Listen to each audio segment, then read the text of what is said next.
Good afternoon, everyone. I am honored to be joined by the woman to my right who needs no introduction, the Commissioner of the Department of Health, Judy Persichilli. To her right, the state's epidemiologist, another familiar face, Dr. Christina Tan. To my far left, a guy who needs no introduction, State Police Superintendent Colonel Pat Callahan. We are also joined today by the guy to my immediate left, by the President and CEO of NJ Transit, Kevin Corbett. Also, we've got Jared Maples, Director of the Office of Homeland Security and Protection with us. Great to have you all here. Before I get to why Kevin is with us, I want to quickly cover a couple of other items, if I may.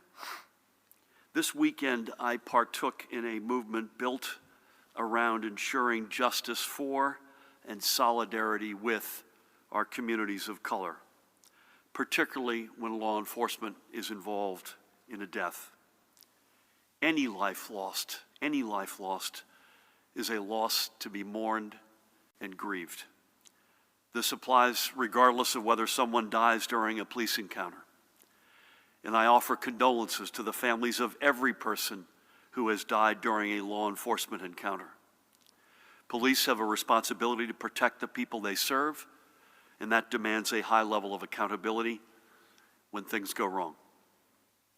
I am proud of the steps our administration has taken to ensure a thorough, independent Attorney General investigation of any law enforcement-related death. We are at the vanguard by ensuring these matters are also presented to an impartial grand jury. Shortly, Attorney General Gurbir Grewal will release the video footage of the shooting of Maurice Gordon by a member of the New Jersey State Police. Most states would not require the release of that footage until an investigation is entirely complete. The Attorney General followed the procedures set up by his office under the law I signed, requiring an independent Attorney General review of all law enforcement-related deaths. I have full confidence in the Attorney General. And to repeat what I've said before, under law, I cannot dictate the process and outcome of the criminal investigation. Doing so would no longer make the Attorney General a so-called, quote-unquote, independent prosecutor, undermining both the law and the independence that is a necessary part of our criminal justice system. This matter will be presented to a grand jury.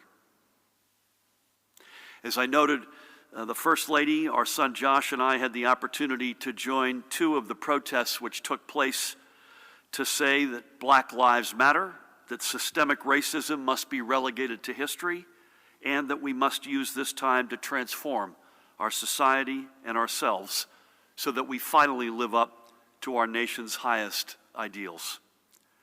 I was honored to walk alongside community leaders in residence in the extraordinary hillside, and then to join a tremendous community-based gathering in Westfield, organized by a high school student who I've now gotten to know, Nala Angela Scott. These, as well as the pictures that I saw and the reports that I got from up and down our state, were as moving as they were clear in the message we sent. I was also pleased to see so many people. In fact, I said to my colleagues today, I don't recall seeing one person not wearing a mask or a face covering. You'd be happy to know, Judy. Keeping themselves safe even as they protested to ensure that every American can be safe. And to everyone who took to their streets and town centers, please go out and get tested for COVID-19. We cannot let what happened across New Jersey this weekend be undone by an outbreak. Tammy and I have just scheduled our tests. Next, today we are announcing that municipal and private club swimming pools will be able to reopen on Monday, June 22nd. Full guidance relating to the procedures and protocols from the Department of Health that will need to be followed. Judy and I had hoped to have them today, but they will be released tomorrow. But we can give everyone that date, Monday, June 22nd, to look forward to. And by the way, summer camps will be able to use their pools when they reopen on July 6th. And additionally, later today, the department will be issuing the guidance that will guide camps, including municipal recreation programs and summer educational programming through the reopening process to ensure that everyone has a safe but memorable summer. Judy and Pat and I participated in what I thought was a very good video call this morning with Vice President Pence and team. Compared notes. We went through sort of the steps, both the data that we've got and the steps that we're taking. I thought it was a constructive call, overwhelmingly, if not entirely, focused on the battle against COVID-19. Now to Kevin and NJ Transit. Today we are proud to introduce NJT 2030, which is New Jersey Transit's first ever long-term 10-year strategic plan. And along with it, Kevin and his team are also releasing NJ Transit's 5-year capital plan. These plans are coming at a crucial time as we prepare for stage 2 of our restart and recovery from COVID-19. And let there be no doubt, as critical as NJ Transit has been to countless essential workers as the way to and from their jobs on our front lines, NJ Transit is going to be even more a part of our restart as New Jerseyans begin to get back to work. Before this emergency, we made critical, long overdue investments and undertook long overdue fundamental reforms to NJ Transit's operations, which unquestionably improved reliability and performance. Now we must make sure this progress not only continues, but must be safeguarded. There's no other way to put it. New Jersey's road back also rides along NJ Transit's trains, buses, and light rail. NJT 2030 puts forward the vision for how NJ Transit plans to address a decade-long period of disinvestment, modernize how Kevin and his team will transform NJ Transit's core business to better serve customers and communities, and by doing so regain the confidence of their customers, employees, and stakeholders.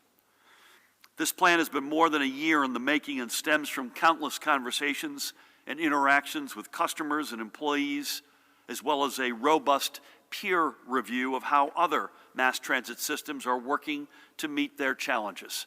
In other words, to find best practices we can replicate right here in New Jersey. Altogether, NJT 2030 includes 26 specific strategies, and they're categorized into 5 overarching goals to ensure system-wide reliability and safety. 2, deliver a high-quality experience to all customers.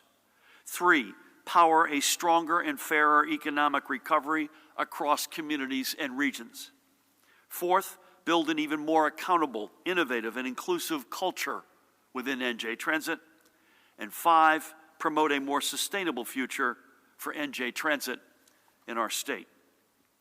As I noted, this plan was coming together well before our current emergency took hold, but it fully includes actions to give customers and transit operators confidence as we begin our restart and recovery, including enhanced cleaning, social distancing, and the use of personal protective equipment among both customers and employees, enhanced communications, and greater cooperation with our regional transit partners to defend against the spread of the virus and share best practices. Now, the vision of the strategic plan is highly dependent on infrastructure and equipment being maintained and properly protected. And we know what happens to quality and reliability of service when that doesn't happen. That's the hole that we have been climbing out of for the past 2.5 years. And this is where NJ Transit's 5-year capital plan comes in, to identify projects that are currently proceeding with funding already in place, as well as projects that are not funded but vital to NJ Transit's service delivery and showing the path forward. I'll leave Kevin to speak to the specifics, but we know that we will need to work cooperatively, both within state government and with our federal partners, to meet NJ Transit's identified short-term and long-term capital needs. No one will deny the challenge, but we must work creatively and together to meet them. We cannot allow the past 3 years of progress to be undone.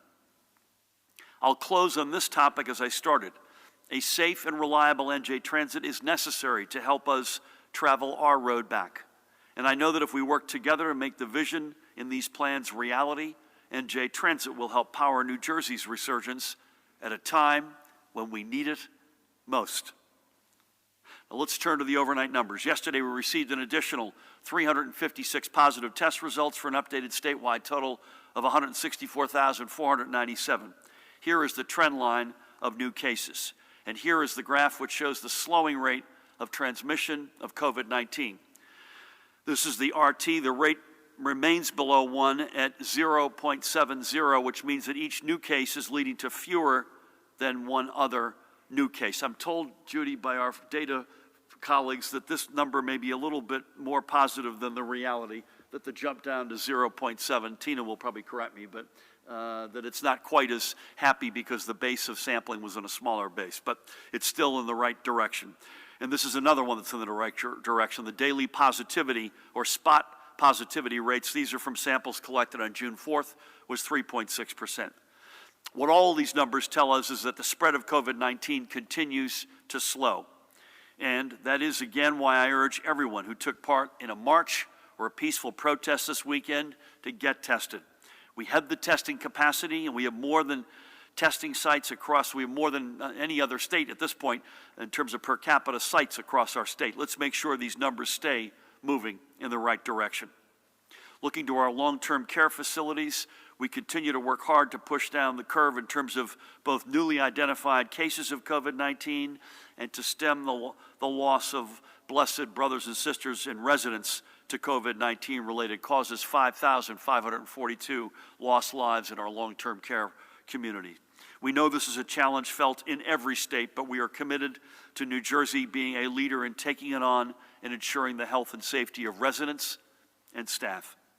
Our hospitals reported 1,740 patients being treated for COVID-19, our fifth straight day of being below 2,000 statewide, and our field medical stations reported just 16 patients. This is the breakdown of hospitalizations across regions. The number of patients reported in either critical or intensive care is now below 500 and sits at 498. That is quite a milestone, I think you'd agree. This is another big marker for us to hit, as we've seen this number cut fully in half in just the past 3 weeks. And the number of ventilators in use is now below 400 for 3 consecutive days at 361. Yesterday, 94 new patients entered our hospitals, but another 112 live residents left our hospitals. And here are yesterday's hospital admittance and discharge numbers charted across regions. The data in our hospitals continue to point us in the right direction. Let's look at some of the overall trends that we see emerging. Hospitalizations, both current and new, and ICU counts and ventilator use have all dropped tremendously, not just since the peak in April, but over the past 2 weeks as well, which are the guideposts we look at when determining our next steps. We see a lot of green lights on the road back, which means we are continuing to steadily move our entrance into stage 2 next week. And here's how things look across regions. We're ready to enter stage 2 together as one New Jersey. This is a new slide for you. We've made real strides against this virus. We're going to sit on this for a second. According to analysis from Vox.com, we're one of only 6 states to have made strong progress on the numbers of cases and on building out both testing and hospital capacity. We should be incredibly proud to have met these benchmarks and to be a leader. If my eyes are accurate here, it's New Jersey, New York, Connecticut, Kentucky, Oklahoma, and Colorado. That's a list that we want to be on. That's the strongest 6 states that have made the most amount of progress. I can't give you the formula they use, but you can see down below it's data from the CDC, the New York Times, COVID tracking projects, and Census Bureau data. But of course, we will still need to practice caution and to keep with our social distancing, with wearing, please, face coverings, and with washing our hands with soap and water and all the other things that are now part of our routines. Our standing against our fellow states is improving, but we still need to keep working to drive our ranking down. These are all the categories we don't want to be near the top, and you can see new cases per day, we've now dropped pretty dramatically. We're 26. The last time we showed you we were 21. We still are number 2 in the country, patients in hospital, and deaths per day. We've been bouncing in and around 2 and 3. And by the way, it's especially that last one. The toll of COVID-19 has been, bless you, has been too great. And today we are announcing the loss of another blessed 40 of our fellow New Jerseyans to this virus. We now have lost a total of 12,214 members of our extraordinary New Jersey family. Please, let's take a minute or two to remember several more of them. We begin today by remembering Catherine Jones of Woodbury. She was 105 years old, born on August 21st, 1914, on her family's farm in Swedesboro. She was known by many, if not by all, as Toby. She graduated from Woodbury High School in 1932 and in 1936 completed her education and training to become a nurse, Judy, at the West Jersey Homeopathic Hospital School of Nursing. The following year, she married her husband, Smith Jones, and together they raised their 3 children in Woodbury. And she kept the home fire burning while he served overseas in World War II. They'd been married for 52 years. Toby worked as a registered nurse at hospitals in Gloucester and Camden counties for more than 4 decades, but continued to volunteer her time at Underwood Memorial Hospital, now Inspira Medical Center, after her retirement in 1979. By the way, I spoke with her son, Bob. I was honored to have that conversation. He's in South Carolina. He said 2 things about her. Number one, there was, quote unquote, nothing wrong with her. COVID-19 just decked her. And secondly, she retired in 1979 as a nurse, and you'll hear in a minute that by 1988 she had already logged more than 10,000 hours after that of volunteer service, a milestone for which she was honored. Here's the story. She retired and literally the next day showed up as a volunteer. Literally the next day. But according to her family, she always said that she was simply humbled to have helped others. She was a lifelong member of St. Patrick Catholic Church of the Holy Angels Parish in Woodbury. Toby is now reunited with her beloved Smith and also with 2 of their 3 children, Susan and Frederick. And she leaves behind her other son, as I mentioned, Bob, along with 5 grandchildren and 9 great-grandchildren. A tremendous life that witnessed so much. May God bless you, Toby, and your family. Next up, we remember Angie Rodriguez on the left of Bayonne, New Jersey. Angela was one of the frontline healthcare heroes who we have lost. Born in the Philippines, Angie worked at University Hospital in Newark. When she wasn't there, Angie loved to spend her time with her family and to travel trips that took her around the world. She was a woman devoted to her Catholic faith who loved to laugh and put people at ease. Angie leaves behind her 3 children, Angelique, Shireen, with whom I had the great honor of speaking yesterday. Shireen lives in Ohio, and Justin. And an extended family that includes her 3 grandchildren, as well as her partner Carmen, brothers Roberto, Ricardo, and David, and her sister Monique. Angie was only 53 years old. We thank Angie for her service to University Hospital and the people who turned to her. May her memory give everyone who knew her and loved her peace at this time. God bless you, Angie. And finally, we remember Tyrone Billups, president of Amalgamated Transit Union Local 819, ATU's largest New Jersey local. Kevin knows them well, and he knew Tyrone well. He was elected president in 2017 after serving as Local 819's vice president for 6 years. And he drove an NJ Transit bus for more than a decade before that. Tyrone was only 65 years old. When COVID-19 began to take hold, Tyrone was one of the leaders making sure they were safe and had the PPE they needed, and was there handing out masks and gloves to his union brothers and sisters.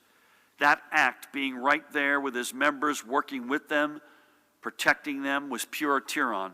It's what made him a great leader. And if anyone is cynical about unions, remember this story. This is a guy, not for any more money, not for any more glory, laid it out on the front line to make sure his union brothers and sisters, who were essential workers, whether they were on buses or trains, had the personal protective equipment that they needed, and it probably ultimately led to his loss of life. Somewhere along the way, he got infected.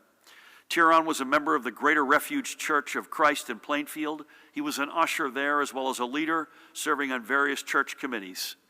Tyrone leaves behind his best friend of 30 years on the right, his wife Pamela, and their 7 children, Katrina, Adele, Erin, and Deja, and I had the honor of speaking with the 2 of them yesterday, Christopher, David, and Tyrone II, along with 13 grandchildren and a great-grandson.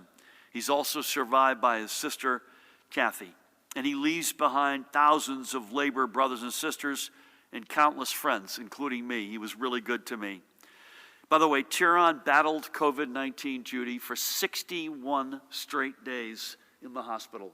And his family told me it ebbed and flowed, and they thought they had him back along the way on multiple occasions, but ultimately he gave out. God bless him. To you, Tyrone, thank you for your commitment to the men and women of NJ Transit, of ATU, and labor. You were a giant, and most importantly, for your commitment to your extraordinary family. God bless you, buddy. God bless you, and God rest your soul. 3 more members of our New Jersey family who left lasting impacts on our state and in their communities. We remember all we have lost to COVID-19. Let not one of them ever, ever, ever become just a number. Let's remember their names, their faces, their lives, their stories. And let's remember that we cannot let up our guard against COVID-19, not because of the weather and not because we took the precaution of wearing a face covering before we attended peaceful protests. There now are more than 200 locations around New Jersey to get tested, including at numerous Rite Aid and CVS pharmacies, Walmart stores, and state, county, and locally organized sites. And you can locate one near you by going to covid19.nj.gov/testing and using the new Test Site Finder. Then go out and get tested. The more tests we record, the better the data we receive, and the better the data we receive, the more surely we can take our steps into stage 2 of our restart and recovery, and then towards stage 3. We're still all in this together, so please do your part to keep us moving forward. Common sense for the common good. Keep practicing your social distancing, washing your hands with soap and water, wearing your face coverings when out in public, especially in places where social distancing isn't possible, like at a peaceful protest. Then go get tested so you can help to better protect not just yourself and your family, but your community. And with that, please help me welcome the President and CEO of NJ Transit, Kevin Corbett. Thank you, Governor, and good afternoon, everyone. This really is an exciting day for NJ Transit. But before I get into the announcement that brings me here today, I thought it would be appropriate to speak briefly about the impacts COVID-19 has had on NJ Transit and how we're preparing for the eventual return of our riders. As you know, Governor, our transit workforce has not been immune to the effects of the virus by any means. Certainly, Tyrone, the mention of Tyrone tugs at all our heartstrings. But despite that, really, our dedicated employees the whole time have kept the system moving for those essential employees who are on the front line of the pandemic. And really, we feel it's about heroes moving heroes. As of Friday, we had a total of 542 employees test positive, including Tyrone. We've now lost a total of 13 members of our New Jersey Transit family to complications from COVID-19. And our thoughts and prayers are with their families and loved ones at this difficult time. If you look at the graph, we should have one come, thank you. We have here now, it charts the daily total of current quarantines, current positives, and the total of those returned to workforce from March 30th through yesterday. Thankfully, all the numbers are moving in the right direction. I think that's a real credit to the numerous protective measures we put in place. The red bar is moving up like a hockey stick over time is the number that we're really pleased about. We've had over 2,150 employees return to work who either tested positive or required to quarantine at home. The green bar represents the current number of quarantined employees and is also incredibly encouraging. We peaked between the second and third week of April when we had more than 1,000 employees out of our roughly 12,000 employees quarantined at the same time, and that number now is at 263 and continuing a steady decline. The blue bar showing the number of employees who are currently positive shows a flattening of the curve. From a high of nearly 300 positive cases at the same time, we're now in double digits for the first time at 93 current positive cases. That significant improvement did not happen by accident. It was a result of relentless commitment by all hardworking men and women of New Jersey Transit to ensure we operated the safest possible transit system for our employees and our customers, and it has been and remains our highest priority. Customers riding the system the last 2 months were the recipients of extensive communication campaign that provided up-to-date information on our COVID-19 responses across all available channels. If we look at slide 2, you can get an indication. Messages were seen on board vehicles, on digital monitors, at stations and terminals across the system, regular and frequent social media posts, and even TV and radio public service announcements that aired on major networks and stations. Information included everything from recommendations about how to slow the spread of the virus to the disinfecting of our vehicles every 24 hours, a practice that began before the first positive cases were identified in New Jersey and will continue for the foreseeable future. Some of the other preventative measures we took included implementing rear door boarding on buses and eliminating cash transactions on board. And as per the Governor's Executive Order 125, we were one of the first to require customers and employees to wear face coverings and limit the number of passengers to 50% of a vehicle's capacity, all measures that have contributed to slowing the spread. While we continue to take all measures to maintain the safest system possible for our customers and employees, we've been developing our recovery plan to prepare for our customers' return to the system. Before I talk about our recovery planning, I wanted to share what we've done to prepare for New York City's Phase 1 reopening today. On the bus side, we were already running on a modified weekday schedule since the end of April, operating just shy of 13,000 daily trips of the approximately 16,500 daily trips on a full schedule. Effective today, we return to what is essentially the full weekday bus schedule. We've also built in some flexibility to make adjustments as needed based on demand, as we've been doing since the onset of the pandemic. On rail, we'll continue to operate on an enhanced holiday schedule. We still have significant capacity on trains, as there has been no appreciable increase in ridership. Even so, beginning today, we've deployed additional train crews and equipment strategically around our system in case they are needed. Our operating divisions will be monitoring closely our ridership daily and will continue to make necessary adjustments. I'll now move on to discuss NJ Transit's recovery planning. We've branded it as New Jersey Transit, Your Ride to Recovery, and the first campaign will be Safe NJ. We want to assure the roughly 90% of our customers who haven't been riding over the last 2 months that our system is safe, clean, and ready for the return. And for the 10% or so who have been riding, we're continuing to work harder than ever. Behind the scenes, we've been doing an incredible amount of work on the planning process, developing ridership projections, conducting extensive customer surveys, and regularly engaging with our peer agencies in the region, as well as across the country and internationally. As the Governor's representative for New Jersey on a 7-state transportation task force, I meet regularly with the state representatives from Pennsylvania, New York, Massachusetts, Rhode Island, Connecticut, and Delaware. We are all going to face similar challenges when ridership begins to exceed the 50% mark. And we all agree that it's difficult to take the mass out of mass transit. That's why we know that the recovery plan must include shared responsibilities if we're going to be able to be successful. Here's what I mean by that. We at New Jersey Transit are responsible for maintaining the cleanest and safest possible transit system for our customers and employees. That means continuing to clean and disinfect vehicles every 24 hours, regularly cleaning and disinfecting our stations and facilities, ensuring our frontline employees have the necessary PPE, gloves and face coverings, and communicating effectively and constantly, which includes real-time information to our customers, and delivering service that appropriately matches increase in demand as ridership begins to return to the system. But as our customers, here's what you can do to help make this a success. Continue to comply with the requirement to wear a face covering. It is the most effective that we have seen in preventing the spread. Be cognizant of distancing to the greatest extent possible. If you're sick, please stay home. If you have underlying medical conditions, you should stay home or consider an alternate to mass transit. And if you need to go to your workplace, please check with your employer to see if they can stagger your work days or hours or continue to work from home. Safe NJ is our communications campaign designed to help customers during their return by encouraging and reinforcing safe behavior while riding the system. And finally, I would say employers have an important role to play as well in sharing the responsibility for successful recovery and how they can do their part. By allowing all employees who can work from home to continue to work from home, please do so. And when working from home is not feasible, offer flexible hours and stagger work shifts. We're all in this together, and if we each commit to doing our part, we'll avoid further spread of the virus and flatten the peak travel curves, those AM and PM curves, by spreading the ridership more evenly to deliver the safest possible customer experience until all restrictions are lifted. Now that brings me to the announcement I mentioned earlier. While I'm about to share is not only incredibly exciting for New Jersey Transit, it is also transformational, not just for our organization, and will yield benefits for our customers, our employees, and many external stakeholders, as well as the great state of New Jersey.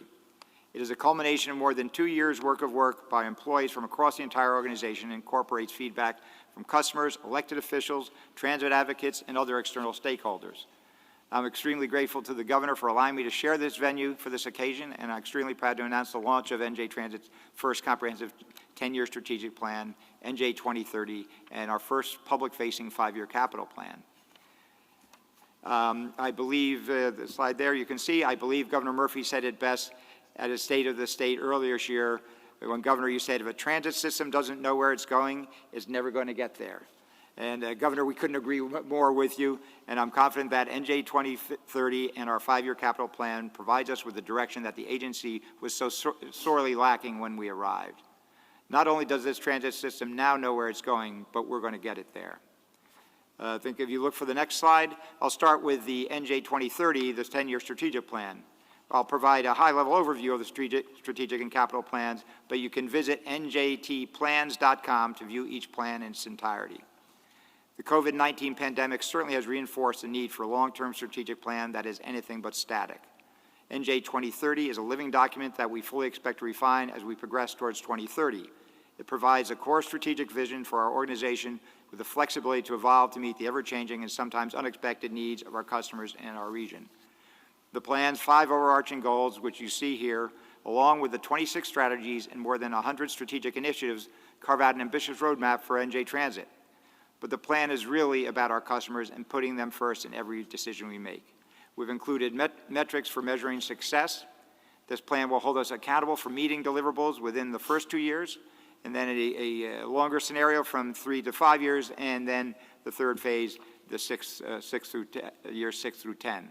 Some of these deliverables include goals for improving on-time performance, increasing service on the most congested bus routes, fleet replacement, including the advancement of our net zero emission bus program, station rehabilitations, and improving accessibility to the system. Again, those are just a few examples, and I encourage you to visit njtplans.com to review NJT 2030 and provide your feedback as we continue to refine this plan moving forward. Through this plan and the capital plan, which I'll speak to in a second, we will continue to build on the progress of the last 2 years with a well-defined roadmap for the next 10. I'll now speak to the capital plan. I'm extremely proud of the hard work that went into our 5-year capital plan. The development of this plan started approximately 2 years ago. I must admit I was rather shocked that one of the nation's largest transit agencies did not have a 5-year capital plan.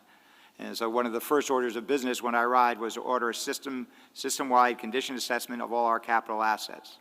In order to prioritize projects, you need to know the condition of your assets. I was frankly surprised that an essential element such as this didn't even exist. The plan will also allow for the effective management based on crucial life cycle costs, that optimal decision point between continuing to maintain an asset versus replacing the asset. If you think of it in terms of your own car, at some point it is more cost effective rather than maintaining it to purchase a new car. We are currently maintaining locomotives that are more than 50 years old.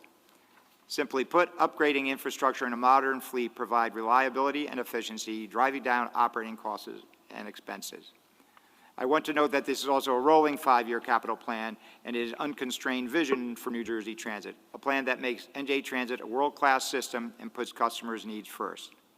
What's unconstrained means it includes projects that are currently proceeding with funding already in place, as well as projects that are not funded but are vital to New Jersey Transit service delivery. This unconstrained plan will be used to help determine the priority of capital projects within any future constrained capital plan. An amount of $5.78 billion in additional funding would be required over the next 5 years to implement all the projects and other initiatives contemplated in the plan. While a large sum, when compared to the constrained or funded capital plans of agencies like the MTA or LA Metro, it is really quite modest. The plan was developed using 5 overarching project values shown here, which were used for project prioritization criteria. Each of more than 100 projects in the plan include project sheets that provide estimated costs, include the capital plan project values, and the strategic plan goals it supports. The projects and programs in the capital plan range from $1 million to $3 billion and are either already in progress or identified as vital for consideration. On the next slide, I think is the impact of the plan is more than just the capital improvements themselves.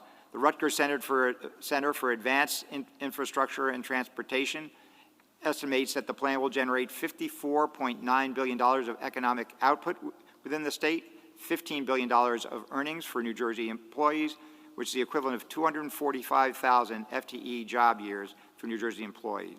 Job years reflect a single year of a full-time employment. Clearly, the capital plan offers a significant return on investment and will also better position us to successfully secure additional funding through available grants and other sources. The plan also has comprehensive vision for transit and environmental advocacy groups, business and employee organizations to rally support for funding that is so critical to deliver the caliber of service our customers deserve. Again, I'll leave the rest of the plans for you all to review at njtplans.com.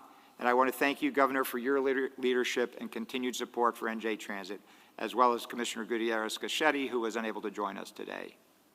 I can tell you that despite current challenges, I have never been more optimistic about the future of NJ Transit, and I couldn't be more pleased that NJ Transit will provide more than just service in helping in the state's recovery. We will have a significant role in driving New Jersey's economic recovery following the pandemic as well. Governor, that's all I have, and again, thanks for having me today. Kevin, thank you very much for being here today, for your leadership. A couple of quick things. Most importantly, we mourn the loss of the 13 brothers and sisters in the NJ Transit family to COVID-19. We pray for the still recovering hundreds who were infected by this. We mentioned Tyrone Billups today, Ray Kenny. We mentioned some number of weeks ago a guy who was, in many respects, your right-hand man and a good friend to many of us, including myself. So that's point number one. Point number two, folks, again, repeat, www.njtplans.com, njtplans.com. I encourage folks to take some time and really go through these plans. The first time they've existed in a long time at NJ Transit. And thirdly, let's just remember the broader frame. We are the densest state in the nation. We also sit in the densest neighborhood in the nation. If you're going to get one thing right in New Jersey, which makes it even more remarkable the more you think about it, that when we got here, NJ Transit had been wrecked. But if you're going to get one thing right, it's the ability to move people and things around better than, and now safely, particularly with this pandemic, better than any other state in America. And these plans go right at those objectives. So to you and your team, Kevin, thank you. And by the way, you yourself have recovered, so it's good to see you looking so well.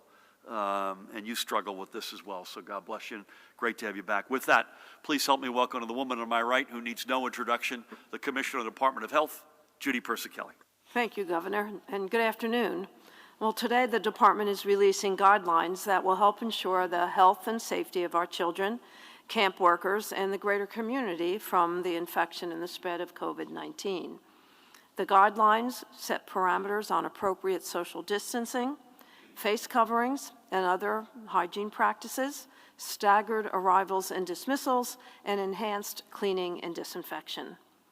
Campers and staff must be screened for fever or signs of COVID-19 illness prior to being permitted to enter the facility or participating in camp programming. Persons that have a fever or other signs of illness must not be admitted to the camp.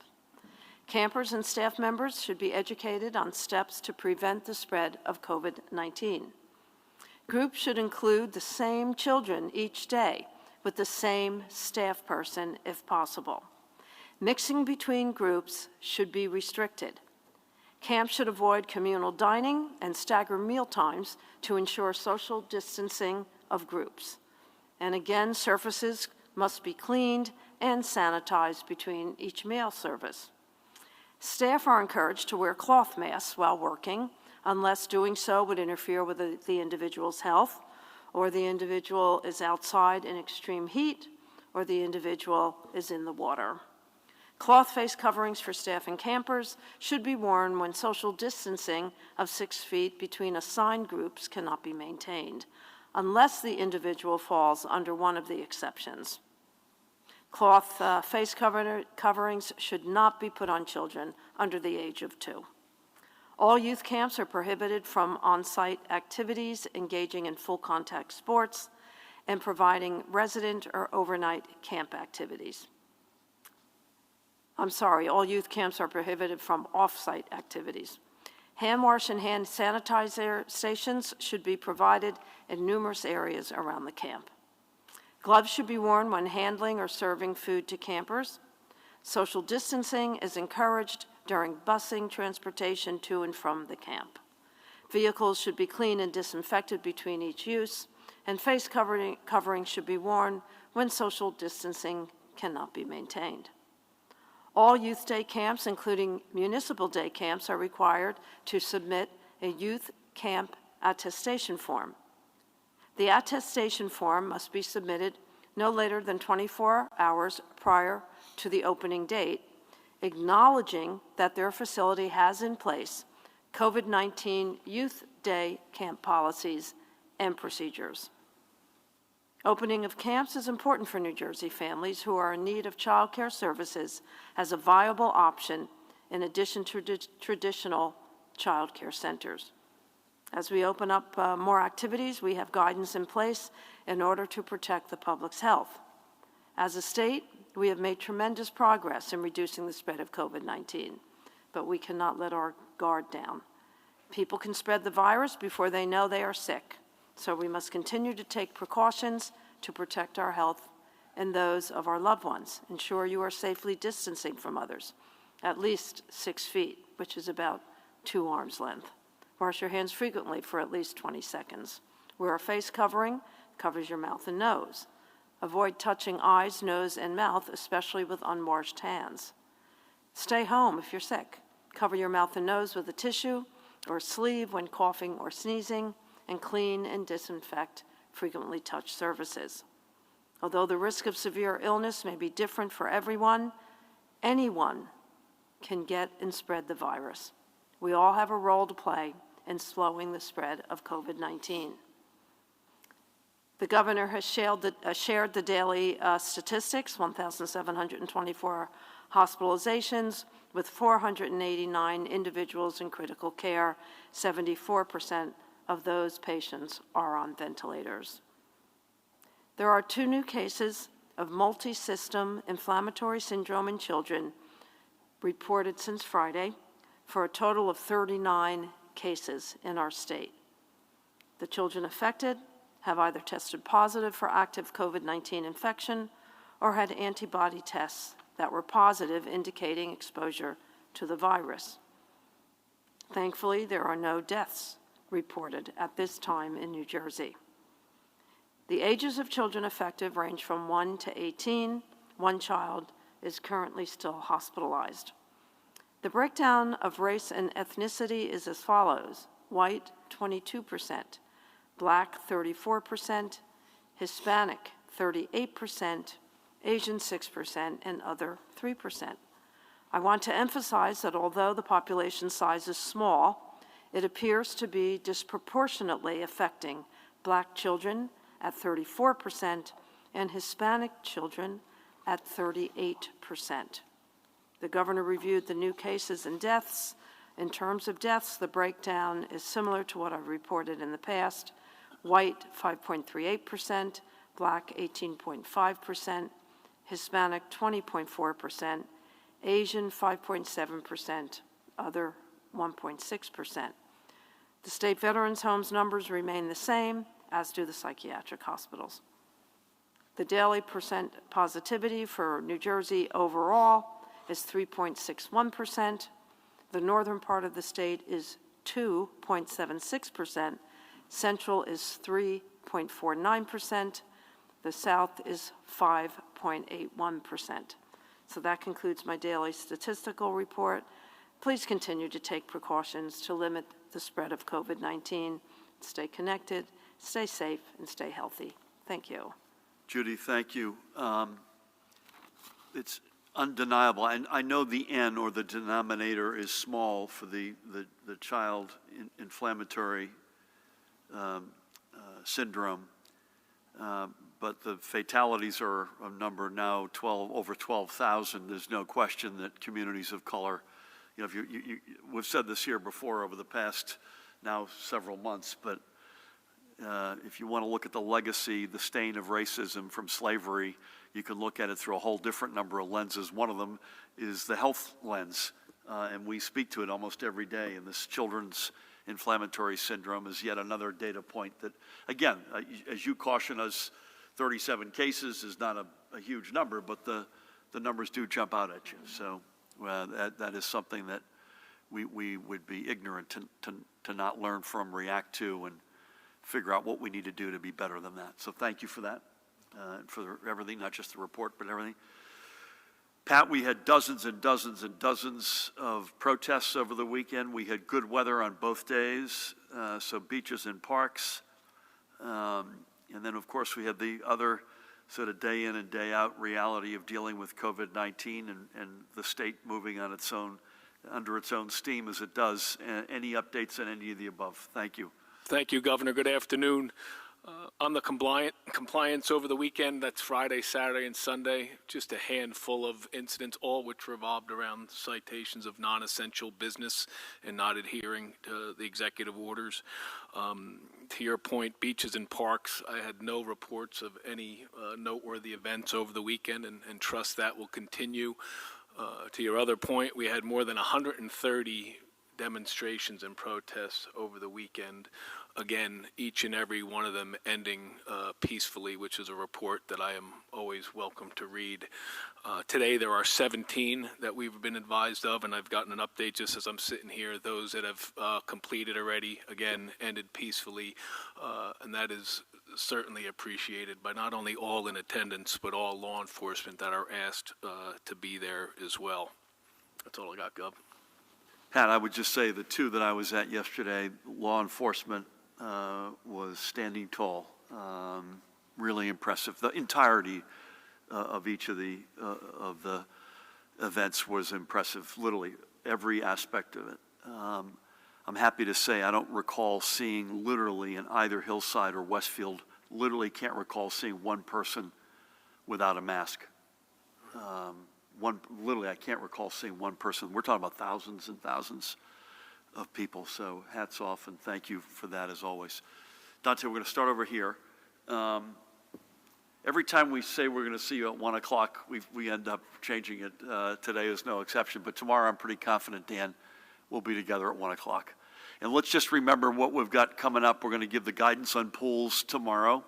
Judy did on camps, as you just heard. We'll be soon giving updating guidance on indoor gatherings, because we promised faith and worship, ability to worship together indoors, subject to some pretty clear parameters, would begin this Friday, June 12th. We have on Monday, June 15th, outdoor dining. We have non-essential retail, and we have daycare, all on Monday the 15th. And on the 22nd, not only do we have pools, and again, we'll give the guidance on that, Judy will by tomorrow, but we also have hair salons, nail salons, barbershops on the 22nd. And again, we keep seeing the sorts of numbers that we're seeing, expect more, and I hope sooner than later. With that, Elise, good afternoon. Hi, good afternoon. What is the funding pool for the New Jersey Transit Capital Plan? Do you anticipate fare increases to help pay for this? What about a dedicated funding stream from the state? Is this plan feasible in the next 5 years, given the New Jersey Transit funding cuts from the state budget for 2020 and 2021 as a result of the coronavirus-related revenue shortfall? Thank you. Let me start, Elise, and then I'll hand it to Kevin for the specifics, and he'll correct the record.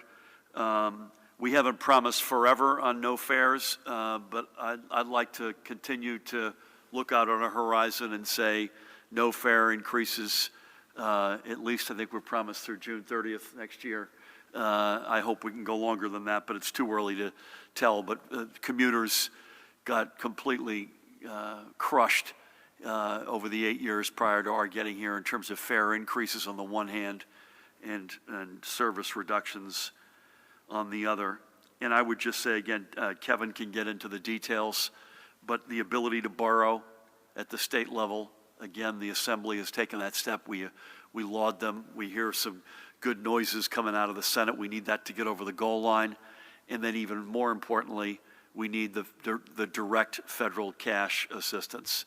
There's just no way around that for any number of reasons, including general budgetary matters and those specific to NJ Transit. Kevin, could you give us a quick comments on the source of funding? Sure. I would say, obviously, as the governor just said, on the federal side, that is critical.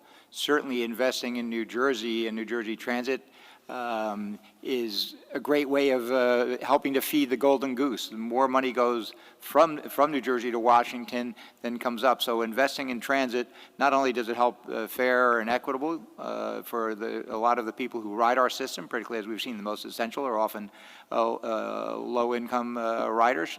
So to put it on the state and certainly put it on riders in a fare increase is, I would agree with the governor, it seems very untimely. But I think the importance of particularly the 5-year capital plan and a 10-year strategic plan is to look at any one time. We have to live with a certain financial reality, but I think when you see what it takes to be a first-class system, this is what it's going to take over a period of time. Any 1 year you may have a push and pull, a 5 years joke in the industry is a 5-year can become a 6-year plan. But there's no doubt by having that, I think it really helps galvanize businesses, civic groups, environmental groups to get behind to help that advocacy for the funding, both at the federal level with our congressional delegation, as well as working with the legislature to help get dedicated funding for New Jersey Transit. Thank you, Kevin. Thanks, Elise. Matt, good afternoon. Good afternoon. Governor, I'm curious if you've watched the video of the Parkway shooting that the AG released. If so, do you have any reaction, and have you talked to the man's family? Curious if anybody in New Jersey has tested positive for COVID from the Memorial Day gathering at the house in Cape May County. And Governor, I just kind of wanted to get your reaction on Assemblyman Weber and some other GOP lawmakers who criticized you for breaking your own executive order about public gatherings over the weekend, and maybe even specifically about how people have been ticketed here in Trenton for gathering and protesting, and just your reaction to that. So, Matt, I've not seen the video, and I've not spoken to the family, but that is, first of all, the video I think was just released a few minutes ago. And secondly, I just have to stress and reiterate a point I made already, that this is an independent process based on the bill that I signed and the Attorney General's guidance that was based on that law, and that's the way it should be. And it needs to be that way. And it is, in the good news, notwithstanding a loss of life, is that's exactly what is happening. And this will end up, it will find its way to a grand jury.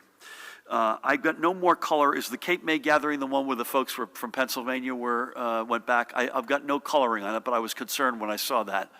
And I have to and if we do get more color, I don't know where Dan has gone, but we'll get back to you on it. But I just would reiterate, indoors, people packed in together, sedentary in particular, lacking in ventilation. And I can't say that that was the case in Cape May County, but it sounded like it was an indoor. Those are still hard nuts to crack, and we've got to be careful on that. Listen, I've only seen a couple of headlines. This may be one of the most profound moments in the history of our country, and I don't say that lightly. And it does feel different this time. And again, we're in the first year of the 5th century since slavery first came to our shores, and the stain of racism is alive and well, and it's before our very eyes, whether it's in George Floyd's loss of life, a life that by any measure should not have been lost, or whether it's the health data that Judy and I speak to every day. And I do think this is a profound, filled with gravity, momentous moment in our nation's history. Now, do I want everybody to be covering their face and do everything they can to achieve social distancing? And by the way, even if you did, please go out and be tested. Yes. Do we need these protests to be peaceful? We do.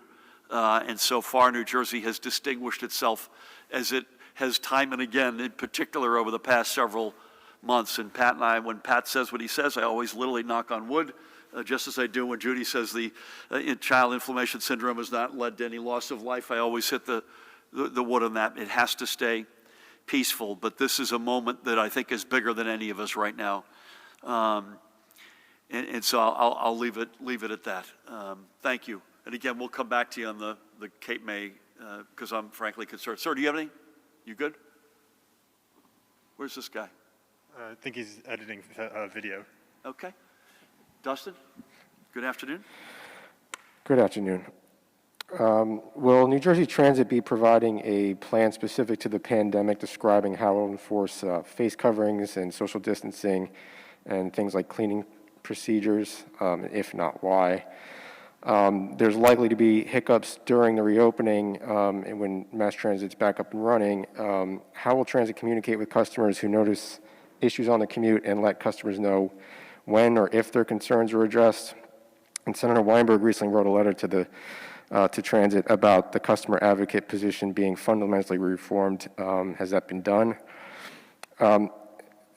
Governor, have there been issues that you know of with distributing the $600 federal pandemic assistance this week? And is it fair to interpret what you're saying about the protests, in your view, that the cause of the protests are more important than public health? No, the last point I would not say that. Public health is important, and it has to be important because the last thing we've gone through hell, and the last thing we need to do is go through hell again. Judy would remind me that these are outside, which is a good data point. Having seen it up close, by the way, these are the first two events I've gone to since I had surgery. By the way, I've gone to look at openings of wings of the field medical stations we've done together in Addison, Secaucus, Atlantic City. We did East Orange General Hospital. We've gone for a run on the boardwalk. We've done runs in parks, but I haven't been to an event myself. And I would say the challenge is social distancing. The challenge is not masks. In fact, not only are masks being given out in some cases at the beginning of these protests, but in fact, on the invitations, they basically say, don't show up if you don't have a mask. So no, I wouldn't say that, but I would say, I think we can say both, that this is an extraordinary moment in our nation's history, and we have to be vigilant about public health. I believe, Dustin, I'm going backwards. I believe, and then I'll turn it over to Kevin, I believe there was a hiccup at one of the banks this weekend that distributes unemployment insurance. I don't know if it was related to the $600 federal piece or not, but we will come back to you. It was not the state, it was not our systems. I believe one of the big banks that is involved in the direct deposits had a systems failure this weekend. Again, I'll leave it to Kevin to answer briefly how to, NJ Transit's got to be vigilant on face coverings and social distancing because it is, in fact, as I mentioned a minute ago to Matt's question, it's indoors by definition. And we've got to be incredibly vigilant about face coverings, social distancing, and hygiene. And I would guess there will be hiccups as the state gets back in its feet. Generally, never mind NJ Transit. We're gonna find our way forward as best we can, and I'll leave it to Kevin to put any more color on that, as well as Senator Weinberg's letter. Please. Thank you, Governor. Justin, I think the plan, there's a couple of things to note about the plan. We do have a plan in place which really tied in with Executive Order 125 at the time. That's sort of the current plan, and that is the 50%, everyone wearing face masks, the daily, as I mentioned in my comments, we were one of the first to have daily sanitizing, cleaning and sanitizing of all our vehicles. The second phase, which is just part of the launch that I said opening, is our Road to Recovery plan, and the phase being with the SAFE NJ. I think it's interesting to note today, for example, the opening of New York, because a lot of the attention is on the New York reopening, and what does that mean for us, understandably enough. But we really have seen in the last few months, say rail, we were low of 3.5% of our ridership was at our absolute worst, lowest, and we're now up to about between 8 and 9%. which is still on average. But, in some of the trains, you start getting, 20, 25. So as those numbers go, we'll see a rise. But the real driver has been mainly intrastate travel, and that's on our bus, and that's where we're really watching, the 50%, and we have more flexibility to put more buses on as that comes up. But ultimately, we will be going up against that 50%, and that's where, as the governor said, face masks, getting like trying to flatten those AM and PM peaks, flatten the curves to get people to stretch out. So until there is until there's a vaccine or some other medical breakthrough where people, do not have to be as concerned, that we really need to stretch that out as long as possible. The New York numbers, though, this morning, we saw both on bus and rail, the bus routes that normally go into New York, Route 9 corridor, for example, very minimal, if any, variation. We've been having a very slight gradual trend over the last month, but as far as this being an opening, we're going to be vigilant, but we do not see anything. So we really see at this point still being driven more by the intrastate than the interstate. Kevin, consumer advocate, commuter advocate, real quick. If you Yes, we're looking at, certainly is important that be a credible position. And we certainly have mentioned to Senator Weinberg, glad to talk to her, get together. Spoke to her earlier today also about the capital plan, and we'll be in touch to that to make sure that that communication as an advocate, but also that we really communicate as robustly and both directions. So, Kevin said something that we haven't said in a while, but it's worth. I'll now turn to my right, but Kevin triggered it. This is not a life sentence, what we're talking about here, right? So you hope at some point we have sooner than later therapeutics that are explicitly for COVID-19 as opposed to, hey, it works over here, let's try it here. When that happens, I don't know. I'm not sure anyone knows that we have ultimately, please God, a vaccine for this, so that this is, I hope, not a permanent. A lot of what we talk about how's school going to look? What are the protocols tomorrow that Judy's going to come up with on pools? God willing, this is for a window of time and not for the rest of time. We skipped you. I'm being more benevolent than I have any right to be, but I'll come back to you and give you a chance if you got something. Thank you. Governor, unfortunately, I'm going to take advantage of that. I got a list of questions here. Got to be short, not a long one. Can do. Commissioner Corbett, will NJ Transit add buses and trains to increase available social distancing for riders? When will full service be restored? And what is NJ Transit's financial situation given the current recession due to COVID and the state budget hole? What is the impact of the COVID lockdown on positive train control preparations? And will we make the deadline that's 6 months away? Even with a reduced schedule, we've noticed that some trains haven't been able to be staffed due to either unavailable engineers. Is that due to the COVID pandemic, or is that something that's beyond the current situation? Finally, Governor and Commissioner, you've talked recently about the importance of RT data in particular. Is this rate something the state has been tracking all along? And if so, how has it been used in the past? And why did we wait until June to make it part of the public message? Thank you. Let me start before Kevin jumps in and just say that I think we covered some of this when you were out, so you can look at the stream and get some of the answer. There's only so much capacity we can add back. This is a big challenge. And by the way, gives me the opportunity to do another commercial for the Gateway project because we still, COVID or not, we still only have 2 tunnels under the Hudson. We only have 2 tunnels in the George Washington Bridge as it relates to bus reality and commuting reality generally. Full service, Kevin, just real quick, financial situation I think we hit, which is it's another reason why we need the ability to bond and borrow money. It's also another big reason why we need federal cash assistance, not just as a general budgetary matter, but specific. This is as good an example as any specific to NJ Transit. Could you just address real quick full service, staffing, and PTC? I'd say lastly, RT is something that we've looked at privately over time. I think, I don't want to speak for Judy or Tina, but I think we were also able to capture, this is just yet another lens to share with people. We've been, I think, able to show you trends in hospitalizations, positivity rates, both cumulatively as well as spot. This is yet another angle. We're constantly trying to add a little bit of a different lens for folks to sort of give them a sense of a different dimension as to how we're looking at this. and that's just something over the past several weeks we started to do more publicly. Real quick on service, staffing, PTC, Kevin. Sure.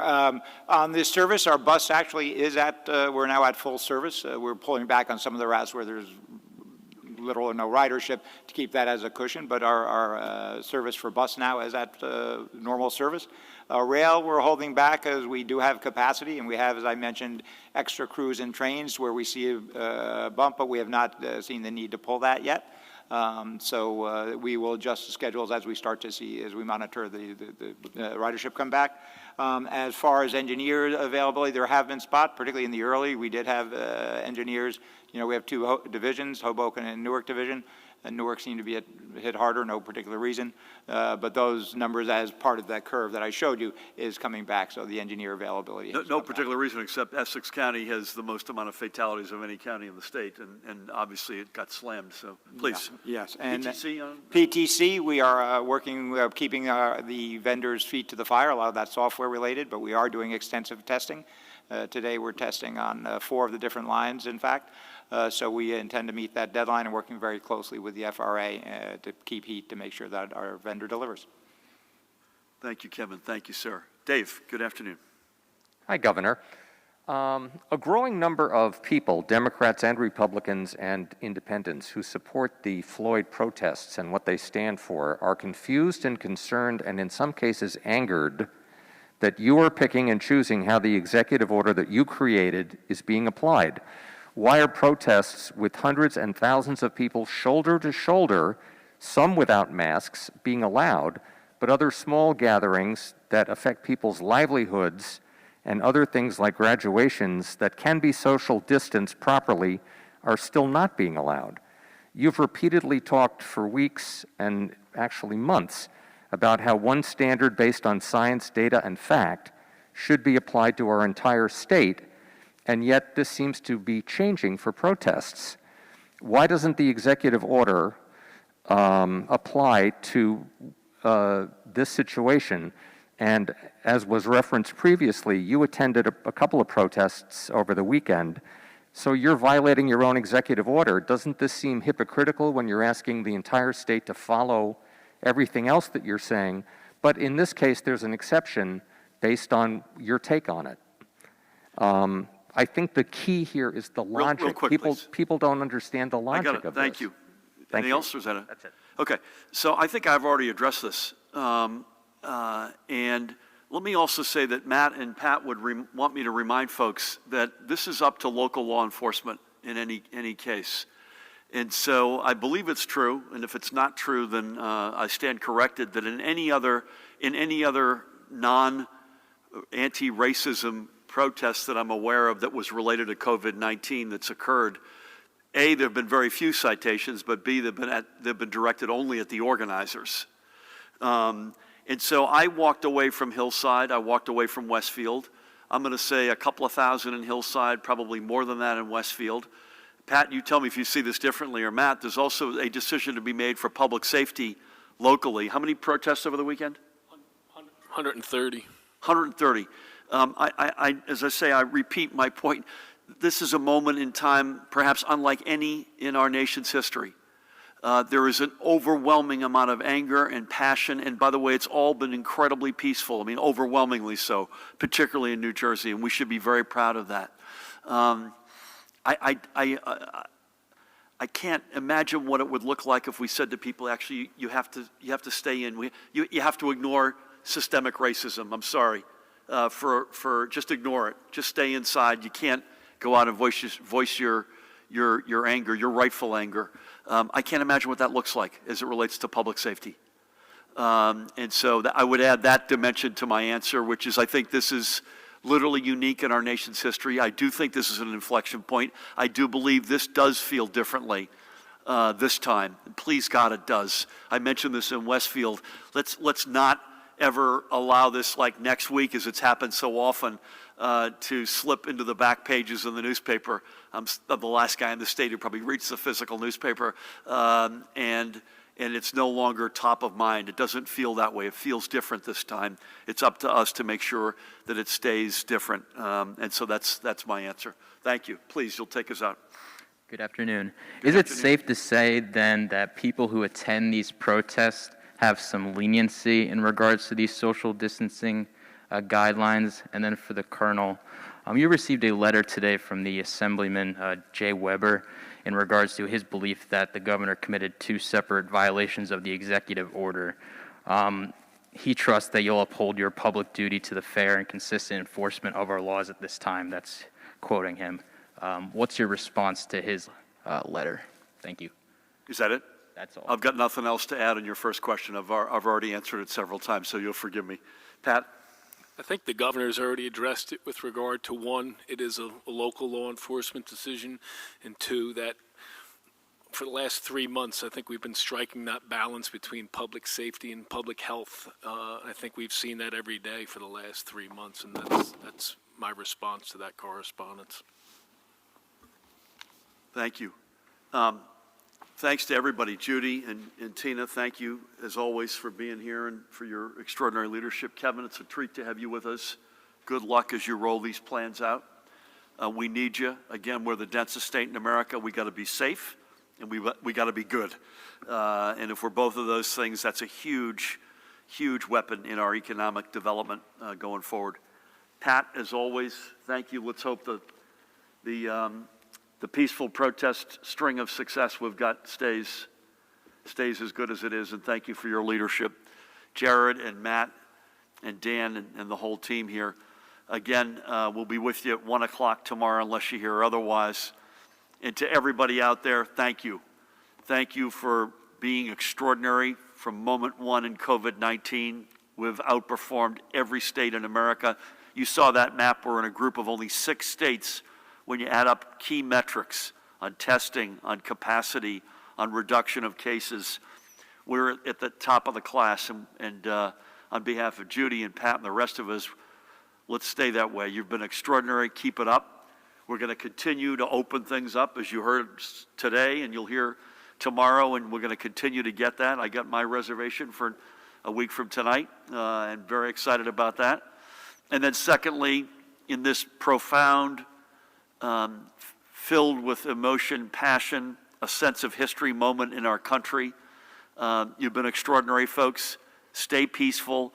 Please do. Let's balance the public health. There's no reason, in my opinion, you can't have both the rightful anger and peaceful protests and be healthy.